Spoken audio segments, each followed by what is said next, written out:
Welcome back to Money Mindset Mentors. We are so excited today to be talking to you about our follow-up from the last time that we spoke with Rachel and Connie. And we are going to be talking about helping our kiddos as they are becoming financially savvy themselves, and what is our role in that, and how do we take part in helping them. So let's go ahead and Rachel, take it away. Hi, thanks. Last week was so much fun, and we had a lot of questions and comments, and so we thought we'd just do a follow-up. So Amanda, you were telling me that your kiddos are kind of in that spot where they're kind of jumping, and so why don't you tell me your thoughts on where they're at and how we can kind of talk through a few things. Oh, yes. Okay. So my boys just came home from their mission. So 20 years old, came home. They've got this old 98 pickup truck that that is the truck that they choose that they want. And they come home, they're home for 7 days, and they walk into me and Braxton says, "Mom, we got jobs in Utah. We start on Monday. This is on a Thursday. We start on Monday. And so we have to go." And I said, "Well, wait, your truck's not even running. Like, it's not ready for you to go. How are you going to go?" And he says, "Nope, we got it. We're going to work on it." So they work around the clock on this truck. I know. And the whole time I'm going, "Where are you going to stay? Where?" And they're like, "Mom, we know what we're doing. We've been on our missions. We're home. We've got this. We know what we're doing." And I'm like, "No, you don't. You don't even have a plan. Like, whatever." So Friday morning I get up and I'm like, "Okay, so what's your plan?" And they're like, "Oh, we're going to go to Utah." And the hood is up on the truck. And I said, "Well, how's the truck working for you?" And they said, "Oh, we'll worry about that later. Like, it will get us there. We've got it." So I had family in town. They followed family back, which was the only reason I allowed this to happen. Just so you know, I'm not a totally loser mom, but they had to learn this lesson on their own. So they take off. They call me and they're like, "Hey, we're on the go." And I'm like, "Okay," they're going. Pretty soon they call me and they're like, "Okay, we're 3 hours away and we can only go 40 miles an hour up hills." Okay. Then they call me when they hit St. George and they're like, "We just ran out of gas because the gas gauge no longer works." Like, seriously, this was their start. They were not ready. And the whole time, as you were talking and you with Connie last week, something that has just really stuck with me is you said, pay attention to their passions and their interests. Had I done that, I would have known that those two boys were going to come home off their mission, pack the truck, and go to Utah. They have talked about that for years. And never did we sit down and say, "Okay, here's what it's going to take for you to go back to Utah." That is a fantastic story. I mean, think about everything that they just learned, and here they are calling their mom as they're going or whatever. But like, what were you doing? I'm just curious, like when they would call you and be like, "Okay, now we ran out of gas." Like, what were you just laughing, or were you like dying, or what? All of the above. I was seriously like, what?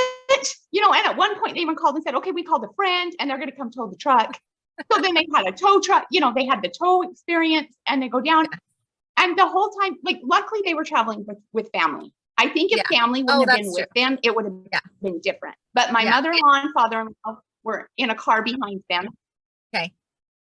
So they were traveling, but it just kept going. Then I would say to them, "Where are you staying?" "Oh, we'll find a friend." I'm like, "Oh my word." Yeah. Well, I guess that's one way to learn. Better. That is no. That is hilarious. I mean, what I take from that is they were raised very well because they're super independent, right? So they have the confidence to get through whatever situation they're in, which I think like that's huge. We want our kids to be so confident that when they get in a situation like that, they can figure it out. And while we want them to call us, they're also figuring things out on the other end. And they're like, "Hey, this is what we're doing. This is what situation we're in, but we're going to be okay." Yeah. Like, I think that's huge. Yes. They called me and they said, "Okay, Mom, we've learned a few things. We've learned that, one, we were not ready to leave. We were not ready. The truck needed some work. We needed to get some situations lined up before we were ready." And then the other one, Braden said, "But Mom, we had to learn it this way. We had to." So now, Rachel, we're in the situation with them where they're staying with my dad, which is great. My dad really needs their help. It's great. They stay with my dad. They help my dad.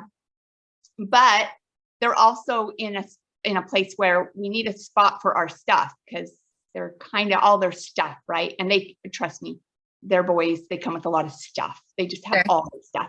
Yeah. So now they keep saying to me, Mom, we want to get into a house. Like, what if we do this or what if we do that? And I'm trying to figure out my role in that. Because Like, what do you mean get into a house? Like, are they wanting to rent? Are they wanting to figure out a way to buy? they're wanting to buy. Yeah, that's exciting. Like, that's super exciting. Super exciting, but where is my role in that? Because I know they don't have the down payment. Mm-hmm. How much do I fund? How much do I not fund? Sure. Do I use this as my investment property? And, Mm-hmm. you know, all these thoughts. So I Yeah. would love your thoughts on that. Yeah, I have several thoughts. So I don't know if you remember, but we actually, my boys have a property in Provo. Like, where are they in Utah? They're in Price. And Price. Okay. So so that's like, yeah, right where you were looking and everything. Okay. So our boys have a place in Provo and we partnered with them on that.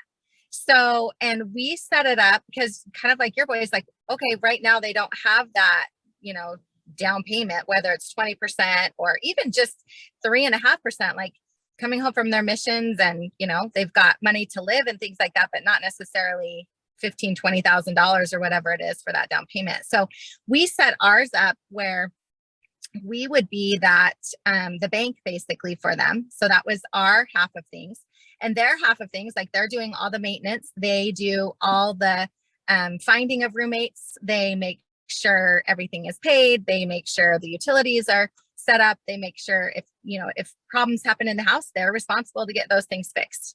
And they did have some skin in the game with, when I say that we were the bank, they did have some skin in the game and had to put some money up.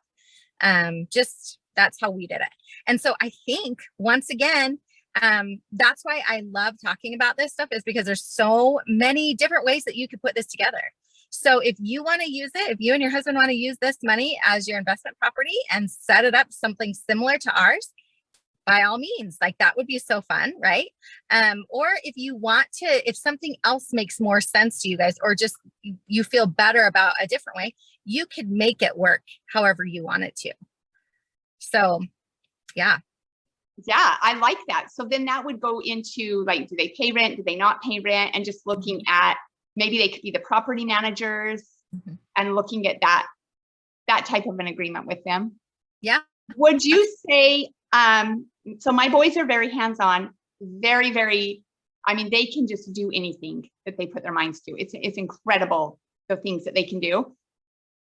Would you say a fixer-upper and have them, like, that's their skin in the game? Like, we get this fixer-upper, you guys are doing all of the fixing up. Absolutely. That's something else that this Provo house definitely has going for it, is it was a total fixer-upper. And so actually last year when we bought it, the whole family kind of jumped in at first and said, okay, we've got like a day and a half to help you. And so we went in and got our hands all dirty, because that's something I believe in very strongly, is if I'm managing someone or teaching someone or whatever, I jump in the deep, dirty water with them. Like anything I would ask someone to do, I do, so that they know, like, hey, I'm just not throwing these crazy things out there. Like, I'm going to be with you to help you. So we did that for a day and a half. We went down to Provo and we stripped wallpaper and we knocked down a couple of walls and things like that. And then they finished it. So absolutely, if your boys are handy and like hands-on, absolutely, I think that's amazing.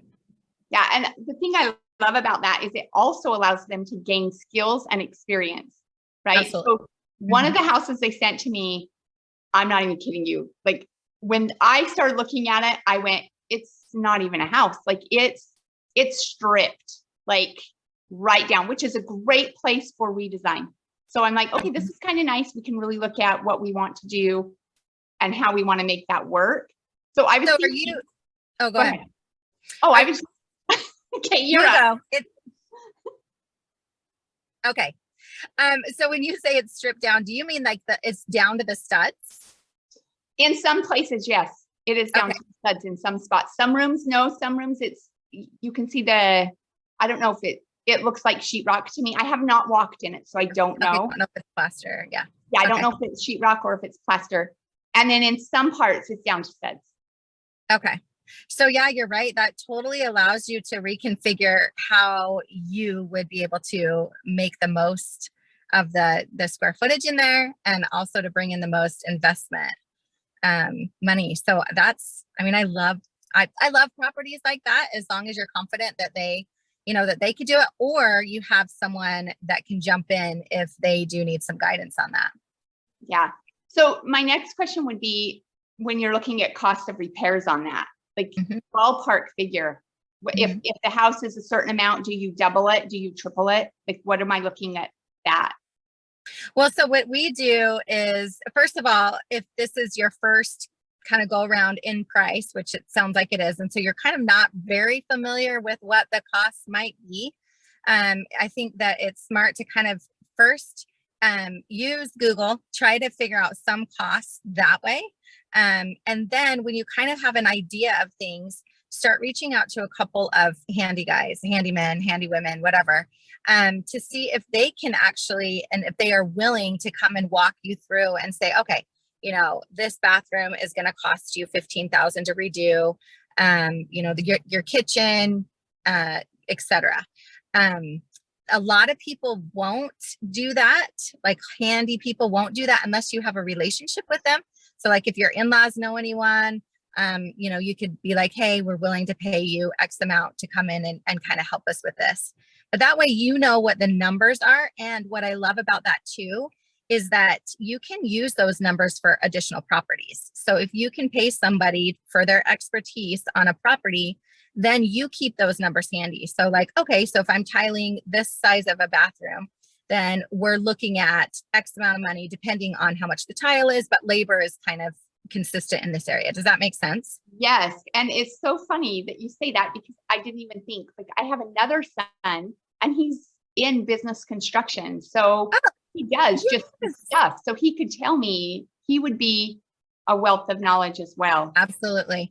And then too, one thing as you're looking at these properties, a lot of times I think it's very easy for us to do two things. One is to be like, oh my gosh, I have the perfect idea of everything I'm going to do, and I'm going to make it so modern, and I'm going to make it so cute, and, you know, kind of go overboard in your materials, and cost just goes out the roof because you're not taking into consideration, like, this is an investment property, right? So that's number one. And number two is going the absolute other direction. So instead of saying like, oh, we want to have materials that are solid, you're like, oh, I'm just going to get the cheap everything because it's a rental property. So what we like to do, and I like to do specifically, is put tile a lot of places, everywhere I can, hard surfaces, because if you put in, like, for instance, flooring, like carpet, well, carpet gets nasty really quickly. And so, yeah, up front, it's a lot cheaper for the install and everything. But really, you're going to be replacing that a lot more often than if you just get a decent tile that is generic enough to last for years and years and years. You've got those hard surfaces. People love to have hard surfaces when you're renting too, because you don't have all the germs and the pet dander, whatever the case may be. So as you're looking at costs, making sure your mind is, okay, this is an investment property, and we want to treat it as such. One other thought, kind of going along with like too cheapy stuff, you don't want to be, or you don't want your boys to have to repair the house every 2 seconds. So if you put in a kitchen sink, or I'm sorry, kitchen faucet that's like the cheapest on the shelf, that's probably going to break. There's probably going to be plastic in there that's very cheap. So why not just bump it up a little bit so you have something that will last a decent amount of time? Yes, I am loving all of this. And my mind is just going wild, because I also have a daughter who, her passion and her interest is interior design. Yeah. And I'm just like, oh my gosh, this really could be a family thing where Yes. it's like, let's partner and let's do this. And this, I'm so excited. This could Yeah. be amazing. I love that. I love having my kids help me. They learn so much, and like your relationship just grows in ways that you never even imagined. Like, it's amazing. Yes. And I know so many people would say to me, oh no, they got to do it on their own. Like, they're Yeah. out now. They chose that path. They've got to do it on their own. But I am like you. I don't want them to do it the hard way. Like I want them to learn those lessons, and I want them to grow to appreciate money, and I want them to know how to successfully invest. I want them to have all of those skills. Mhm. And but I don't feel like you need to get there by scrimping. I don't think so either. Yeah. And it could be, I mean, that's a very controversial topic, and I recognize that, and to each his own. But yeah, it's worked for us, and so far so good with our older kids. Like I feel like they appreciate what they have, and so it's been good. So yeah. Yes. And I'm excited. When they sent me this property, the other thing that I love is this whole time a lot of people have said, if you're going to invest, you got to do it now. Like interest rates are going to jump. They're going to jump again. You got to do it now. And it's almost been like this urgency. Mhm. And it's been amazing because because I understand the way it works, I've been able to just step back and say, nope, I'm going to go with the peaceful buy. Like I'm going to go with what's peaceful. I'm not going to feel rushed into this. Yeah. There's always going to be a good deal out there somewhere. It's just, I'm going to do my homework, and I'm going to do it at the time that is right for me. And when they sent me this property, I was like, you know what? The price point feels good. There's going to be a lot of work into it, but they Mhm. could do a lot of that work. I just was like, okay, this is feeling a lot better. So I love that. I love being able to, it's peaceful. Like we don't have to be rushed into this Yeah. urgency. We can Right. take that peaceful pause, you know? Right. Well, and that's a good point that you make, that good deals are going to be out there. Like they're going to be harder to find, right? But like, as long as you can make the numbers work, like, yeah, I get that we don't want to pay more interest, but really, if the numbers are working for us, it's okay. And like you said, I would much rather wait a little bit and get the best deal that I can possibly than to rush into something where my foundation is totally crumbling, or who knows, the neighborhood's going to be condemned, or I don't even know, but because you're rushing. So I think that's very smart. Yes. And the other thing I told my boys too, before we look at doing this at all, was I said, where's your budget? Like you guys have to show me that we can make this work together, because it is going to be a partnership, and get their numbers right too, because I am so far away. So yeah, absolutely. Yes. That's exciting. Yes. I am so excited about it. Yes, I'm excited. And I'm excited that you shared so much of what you shared last time, because that paying attention to their interests and their passion, that will always forever stay with me. Because had I started doing that long ago, I would have known, oh my word, my daughter really is into interior design. I would have noticed that a lot sooner, and I would have been able to play to that a little more, and guide that a little bit more.